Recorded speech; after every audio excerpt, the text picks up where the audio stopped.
ahora sí. Vale, perfecto. Muy bien, ¿ven la pantalla? Bueno, espero que sí vean la pantalla. Sí, sí. Vale, pues a ver, hoy es un tema que es poco neumológico, muy de la UCI, pero muy frecuente, que son las alteraciones hidroelectrolíticas en el paciente crítico. Eso solo para que recuerden cuál es la distribución del agua corporal, donde el 60% del agua va a corresponder a lo que sería el peso magro del 0.6 va a corresponder a lo que es agua corporal total, ¿vale? La distribución que tiene entre espacio intracelular y extracelular, que es de 2/3 versus 1/3. Y tener en cuenta que la velocidad neta de difusión entre uno y otro compartimento va a depender en gran parte de la velocidad con la cual pasa una sustancia. De manera que por eso es fundamental o tiene más sentido a nivel hemodinámico el paso de bolus que el paso de perfusiones continuas, y eso solamente para recordar un poco lo que es la fisiopatología. Ya cuando quieran, pues ponen aquí el videíto y lo ven con cariño, que ahí les muestra paso a paso todo, ¿vale? Vamos a cosas que sean más prácticas. Vale. Los edemas, por tanto, pueden tener varias causas. El edema pasivo por aumento de la presión hidrostática puede ser por varias razones, desde una excesiva retención renal de agua y sal, como el fallo renal, como por presión venosa elevada y constricción venosa, por ejemplo, el paciente que tiene fallo cardíaco o fallo de bomba, disminución de las resistencias arteriolares, que ocurre, por ejemplo, en los pacientes que tienen medicamentos vasodilatadores. Puede ser también por disminución de la presión coloidosmótica, ¿no? O sea, podemos tener un problema fundamental que es, por ejemplo, un síndrome nefrótico, donde tenemos pérdida de solutos, o en pacientes grandes quemados, pacientes con heridas extensas, en enfermedad hepática, por ejemplo, la cirrosis, por falla de producción de proteínas, o porque sencillamente tenemos bloqueado el retorno linfático, como en el cáncer, en algunas infecciones, sobre todo parasitarias, como por filarias, o por ausencia congénita de vasos linfáticos. Hay otro tipo de edema que es el activado por mediadores proinflamatorios. Típicamente, pues, es la sepsis.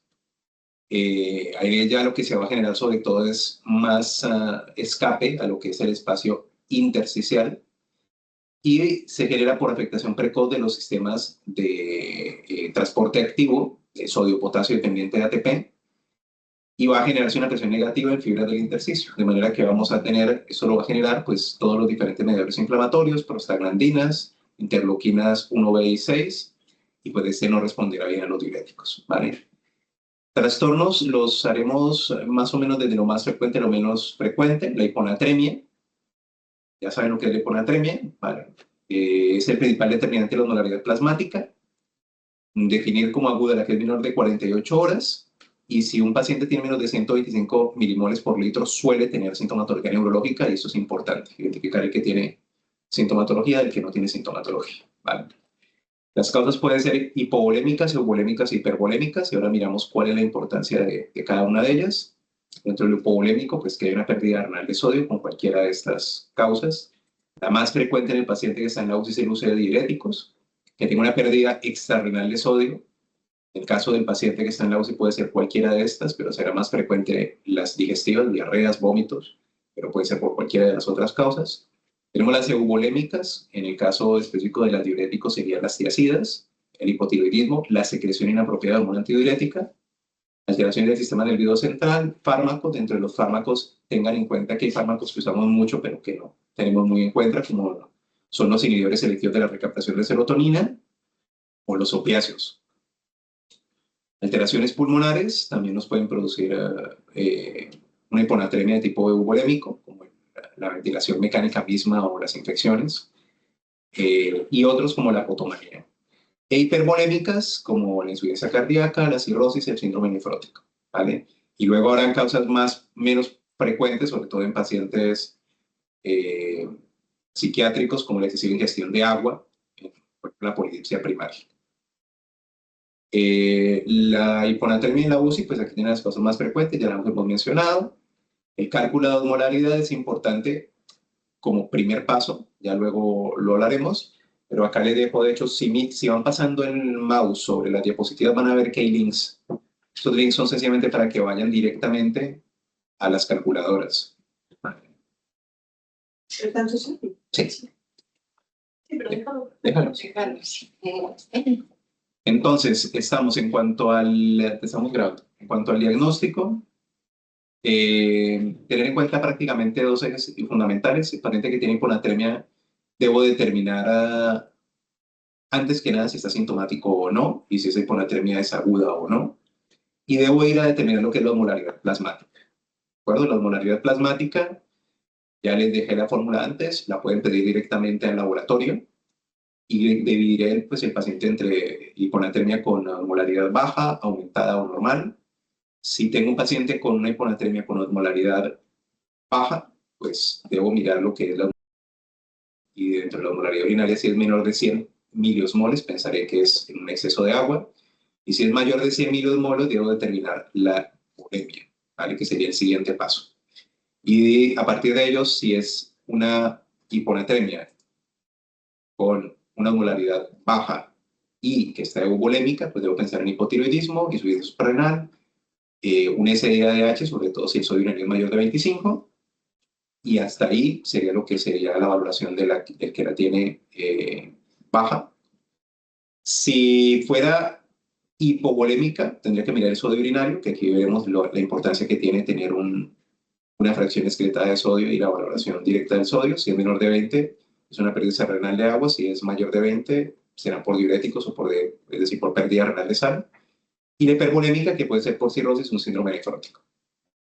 Por el contrario, si la osmolaridad plasmática está aumentada, pues tengo que pensar que es realmente una hiponatremia producida por hiperglicemia, o sea, es más una pseudo, si es por manitol, o en caso de que sea normal, pues una pseudohiponatremia directamente por hiperlipidemia o hiperproteinemia. Eso es lo mismo de la hiponatremia posmolar, cómo se divide, ¿de acuerdo? Y solamente para que tengan en cuenta la valoración del SDIH, cuál es el manejo, ¿vale? Que sería con restricción hídrica, aporte de sodio, furosemida, tengo bloqueantes del V2 también. Si tuviéramos una hiponatremia que fuera de tipo, o sea, una hiponatremia hiposmolar sintomática, por eso les digo que es muy importante definir si es sintomática o es asintomática. Los pacientes sintomáticos hay que empezar el aporte de sodio. Ahora les digo cómo se hace la corrección. Hay varios protocolos, el que más extendido está y que tiene igual efectividad y genera menos riesgo de daño a nivel cerebral, es ir dando bolus de 150 mililitros de sodio al 3%. Acá es difícil porque no tiene beneficio al 3%, pero se pueden dar en lugar de los 150, pues dar bolus de 225 de fisio al 2%, para que lo pasen en una hora en lugar de 30 minutos. Y lo que sí es importante es ir valorando cómo van las gasometrías. El cálculo del déficit lo tienen acá, lo mismo, si le dan clic va a salir la fórmula de cómo hacer el cálculo. Y aquí tienen las concentraciones por los diferentes tipos de solución. Eso es concentración de sueño. Por ejemplo, un caso clínico, tenemos un señor de 68 años con cirrosis y una EPA, ingresa por alteración del nivel de conciencia con un Glasgow de 10, tiene un sodio de 118 y vemos la osmolaridad plasmática que es de 255 y un sodio urinario alto de 55. Por tanto, pensamos que el diagnóstico más probable es una SIADH. El objetivo va a ser reducir el sodio de 4 a 6 mil equivalentes en las primeras 6 horas, es decir, menos de 10 mil equivalentes en 24 horas, hacer restricción hídrica y tendremos que ir monitorizando aproximadamente cada 2 a 4 horas cómo va la diuresis, cómo va el sodio y tener en cuenta que el riesgo en esos pacientes de una corrección excesiva es producir mielinolisis pontina. Siguiente alteración, hipernatremia. Sodio mayor de 145, se presenta frecuentemente en el paciente en la UCI y se asocia a riesgo de muerte. Hay diferentes mecanismos, ya sea por pérdida de agua libre o pérdida de agua hipotónica o por ganancia de soluciones hipertónicas. De las pérdidas de agua libre, pensar sobre todo en la diabetes insípida neurogénica y en la nefrogénica. Por las pérdidas de agua hipotónica, pensar en los diuréticos como siempre y en las pérdidas gastrointestinales por vómito o diarrea. Y en cuanto a la ganancia por soluciones hipertónicas, el bicarbonato del sodio al 1 molar o el síndrome de Cushing. Cálculo de déficit de agua lo tienen acá, de lo mismo, si dan clic van a abrir acá las calculadoras. ¿Y cómo lo evaluamos? Inicialmente, si tenemos un paciente con hipernatremia, tendremos que hacer osmolaridad urinaria, que puede ser menor de 200 o ser mayor de 200. Si es menor de 200, pues ya nos está diciendo, hey, la osmolaridad es baja, probemos con desmopresina, una antidiurética, probamos y dependiendo del tipo de respuesta diremos que es, si es mayor de 600, es decir, si hay un incremento importante, pues es una diabetes insípida de nivel central y si no es una nefrogénica. O si tenemos una osmolaridad mayor de 200, vamos a mirar el sodio urinario directamente. Si es menor de 30, es deshidratación. Si es mayor de 30, pues hay que clasificarla si es isovolémica, hipervolémica o hiper. Y a partir de eso, pues ya miraremos si lo que tenemos que hacer es minimizar el ingreso de sodio o si lo que hay que administrar son diuréticos ASA o diuréticos diacídicos. ¿Vale? Caso clínico, paciente de 35 años, demencia avanzada, encamamiento, viene por sepsis urinaria, tiene confusión, mucosas secas, hipotensión, está sintomática, le hacemos un sodio de 160 con una osmolaridad plasmática de 320, y decimos que lo que tiene es una hipernatremia hiperosmolar por deshidratación, ¿vale? O sea, ha tenido pérdida de agua libre, por tanto la reposición es agua libre, por ejemplo, en este caso, es, como no tiene sonda nasogástrica, le hemos puesto un suero glucosador del 5%, calculamos el déficit de agua y nos damos cuenta, esta es la fórmula del déficit de agua, y lo que hemos decidido es corregir lentamente de manera que suba el sodio menos de 10.000 equivalentes en 24 horas y monitorizar el sodio cada 4 o 6 horas. Riesgo, si corregimos rápido podemos producir edema cerebral. ¿Vale?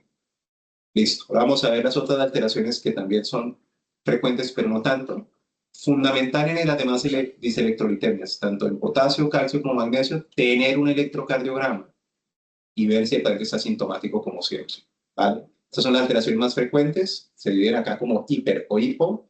Si es una alteración del potasio, una hipercalemia, pues se producirá un aplanamiento de la onda P, prolongación del PR, ensanchamiento del QRS y ondas T picudas. En la hipo, pues pasa todo lo contrario. Adicional a eso, se produce la depresión del segmento ST. Calcio, hipercalcemia, acortamiento del intervalo QT y segmento ST, aplanamiento de la onda T. En la hipo, pues pasa lo contrario, con alargamiento del QT y del segmento ST. Y en el magnesio, pues se puede producir una prolongación del PR, acortamiento del intervalo QT, onda T picuda. Y en la hipo, pues lo contrario, ondas P aplanadas, enchazamiento QRS, depresión del segmento ST, ondas T invertidas, prolongación del intervalo QT, y pues hay que tener cuidado porque las alteraciones graves del magnesio pueden llevarnos al paciente a que haga incluso una taquicardia ventricular por hipomagnesemia. Trastorno del potasio. Tenemos esta imagen nomás para recordar que el transporte de potasio es dependiente de ATP, o sea, hay una bomba de sodio y potasio. Y tener en cuenta que hay algunas variables que hacen que el potasio salga de la célula, ¿vale? Por ejemplo, la acidosis, esto es importante, sobre todo considerarlo en los pacientes que además de la acidosis se acompaña, por ejemplo, el paciente con cetoacidosis diabética, que muchas veces el potasio está afuera.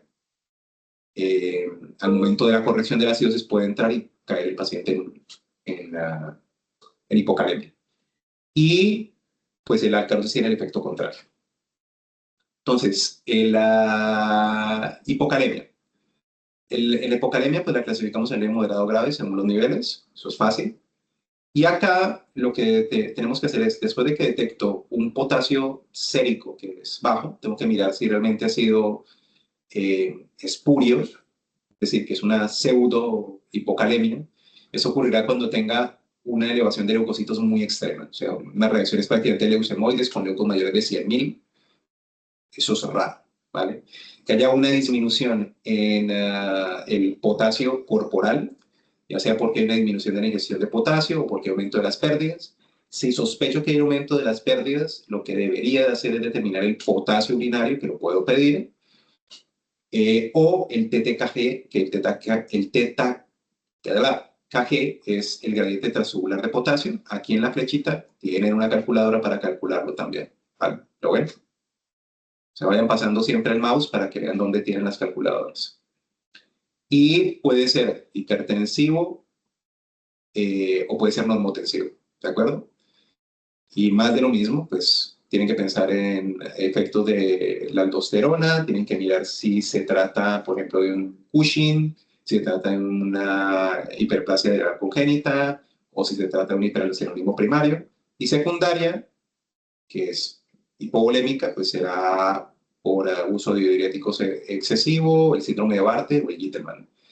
Y luego, cuando miramos si la alteración es al nivel del paso transcelular, mirar siempre que no esté el paciente recibiendo beta-2 adrenérgicos, o sea, beta-2 agonistas, que no tenga tirotoxicosis o hipotermia. Causas frecuentes, pues la deprivación de alcohol, los enoles, el infarto de miocardio y los pacientes asmáticos que llevan muchos beta-2 agonistas. Tratamiento de la hipocalemia, mirar si hay causas reversibles, pensar en discontinuar diuréticos si se puede, y siempre hipocalemias de difícil control, ver el magnesio. Si el magnesio no está corregido, el potasio no se va a corregir. Y lo de siempre, ver si el paciente está sintomático o asintomático. Si está sintomático, que lo que suelen predecir es arritmia, parálisis, debilidad. Pues intentaríamos hacer lo que es el reemplazo endovenoso, que ya ahora les mostraré mejor cómo se hace. Y en el caso del paciente que está asintomático, pues trataremos de identificar cuál es la causa, si es una acidosis metabólica, porque el paciente está con diarrea o acidosis tubular renal, pues hay que considerar también reponer o valorar potasio citrato o potasio bicarbonato. Y si el paciente tiene una alcalosis metabólica o un pH normal, pues habrá que determinar si es normotensivo o es hipertensivo, pero en todo caso responderemos el potasio. Por ejemplo, un paciente de 70 años, EPO, que está en ventilación mecánica, le hacemos una analítica, está con un potasio de 2,5, tiene un potasio urinario de 35 y tiene un TTKG de 5. Por lo tanto, es una hipocalemia por pérdida renal, en este caso fue por diuréticos. ¿Qué hicimos? Pues lo que hicimos fue suspender el diurético, reponer el potasio, que pusimos 20-40 mg, vamos a tratar de pasarlos en las primeras 2 horas, y máximo 10 a 20 miliequivalentes de aquí en adelante por hora. Hay que ir monitorizando el potasio con frecuencia y ya está, y corregir la hipomagnesemia. Hipercalemia. Entonces, en la hipercalemia, pues más de lo mismo, puede ser espuria. En los casos en que es una pseudo hipercalemia, será en pacientes con leucocitosis ya no tan heavy, mayores de 50.000. Puede ser también en trombocitosis mayores de 1.000.000. O que realmente sean por un compromiso de la excreción renal de potasio, por ejemplo, en pacientes que tienen fallo renal, sobre todo los que tienen filtrados menores de 20, o puede ser también por un efecto o una disminución en el efecto de la aldosterona. Por ejemplo, pacientes que llevan IECAS, pacientes que llevan bloqueadores antagonistas del ARA2, diuréticos que sean ahorradores de potasio y tener mucho cuidado con la asociación de los tres que a veces ya pasa, se nos olvida. Los pacientes tienen captopril, tienen losartán, tienen espironolactona al mismo tiempo, esto aumenta el riesgo. O que haya una alteración a nivel del intercambio del chip transcelular, por ejemplo, por un déficit de insulina, por el uso de beta bloqueadores, que a veces se nos olvida también, o por intoxicación por digital. O que haya una alteración de la liberación celular por rhabdomiólisis, hemólisis o un síndrome de lisis tumoral. Vale. Aquí tiene el tratamiento importante en esos pacientes de estabilizar la membrana, de manera que la administración de calcio, que lo que podemos dar es gluconato o cloruro cálcico, se debe hacer inmediatamente. Y luego tenemos otras herramientas como la insulina, el albuterol o la terbutalina o el salbutamol. Tenemos bicarbonato de sodio, diuréticos tiacídicos y tenemos pues ya quelantes como el sulforato poliestireno y la hemodiálisis en casos graves, ¿vale? Por ejemplo, paciente de 65 años, enfermedad renal estadio 5, ondas tepicudas, potasio de 6,8, y una hipercalemia severa con signos electrocardiográficos, una urgencia médica. Se puso gluconato cálcico inmediatamente para estabilizar membrana, insulina 10 unidades, siempre ponerla con glucosado, que dependerá de lo que tengamos, al 20% generalmente en esta casa, salbutamol, furosemida y resina de intercambio iónico. Calcio. Tenemos pacientes con alteraciones del calcio, esto es solamente para que se den cuenta de cómo es la regulación. La hipocalcemia, a la hora de evaluarla, eh, tenemos siempre que mirar que el calcio que estamos viendo realmente sea calcio corregido. ¿De acuerdo? Y hay prácticamente dos escenarios de la hipocalcemia. Paciente que tenga PTH elevada o con una PTH que es baja, que está inapropiadamente normal. Si la tenemos baja, pues eso es un hipoparatiroidismo. Hay que mirar si hay hipohipermagnesemia, si hay una paratiroidectomía previa, si es una enfermedad autoinmune. Por el contrario, el paciente que tiene una PTH que sí que está presente pero es inefectiva, hay que mirar los valores de vitamina D. ¿De acuerdo? Por tanto, ¿cómo trataremos la hipocalcemia? Pues hay que mirar siempre el electrocardiograma, como hemos dicho, si hay alteraciones electrocardiográficas, considerar un inicio temprano de hemodiálisis, y esto sobre todo cuando la causa sea esta, hiperfosfatemia o hiperoxalemia. Usar bolus de sulfato de magnesio, ya están familiarizados en el uso de ello. Recordar que el sulfato de magnesio en este caso se utiliza como cofactor y se puede administrar incluso de manera empírica si la función renal es normal.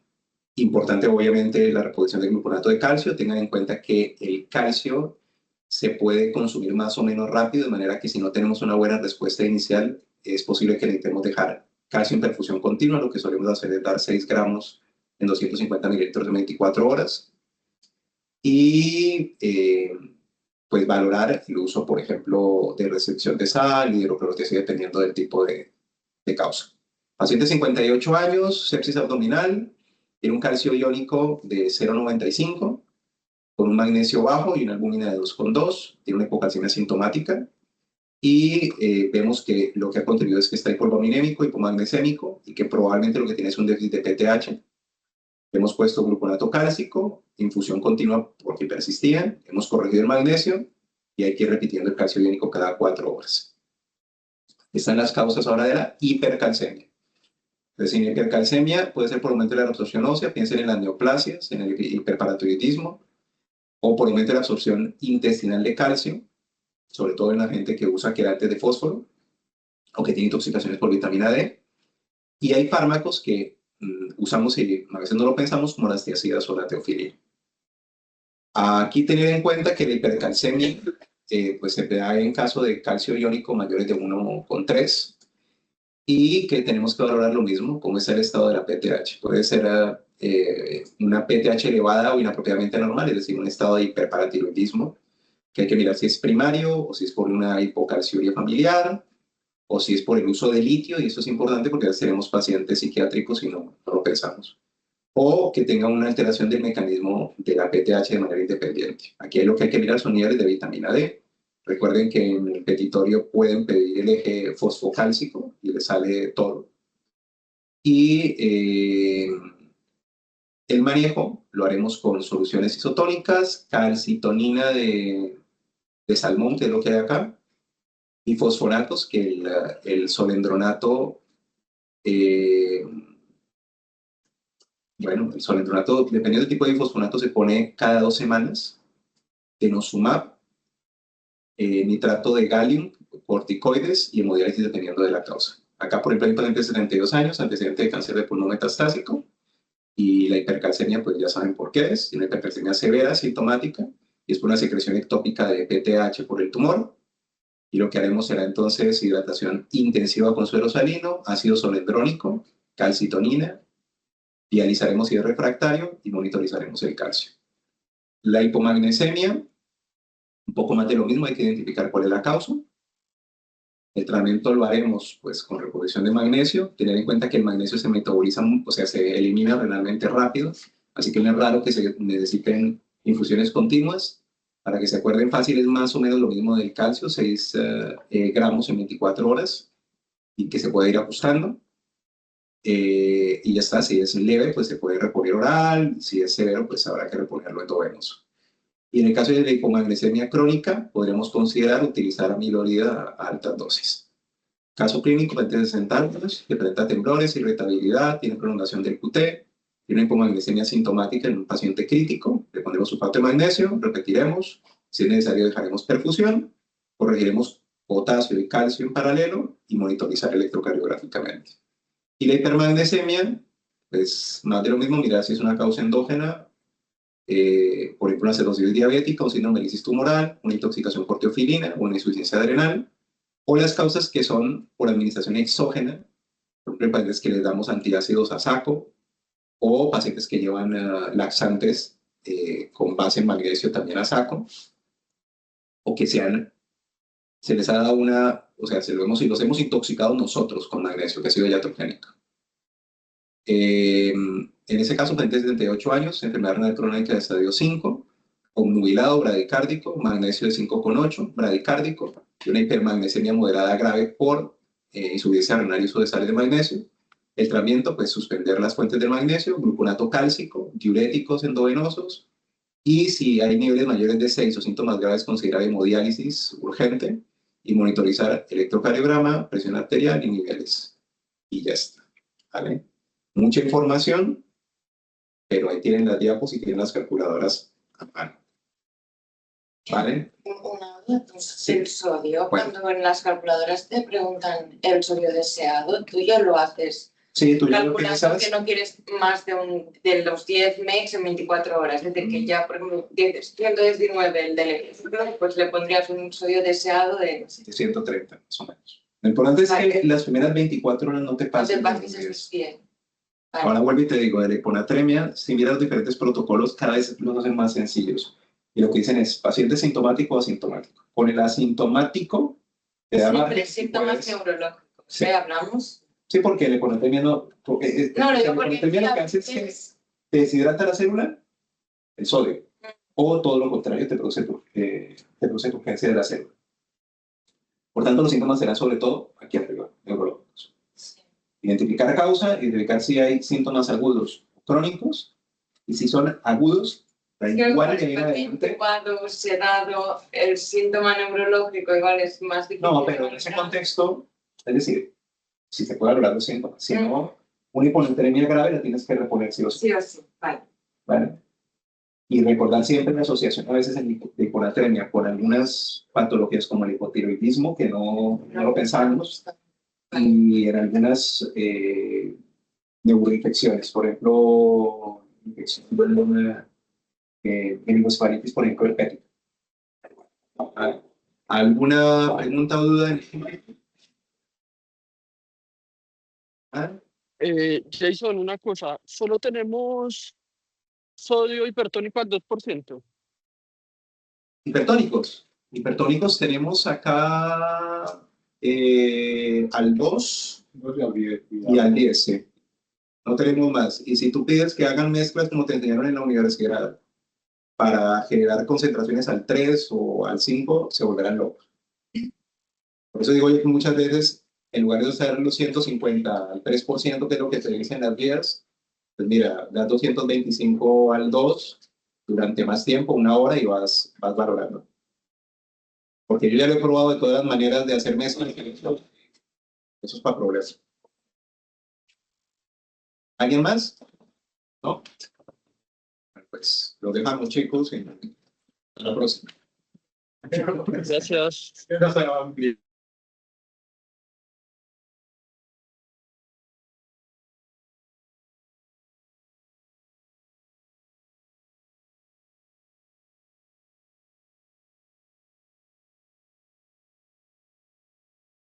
Sigue grabando y sigue grabando. Esta presentación es de las que tengo descargadas en el escritorio personal.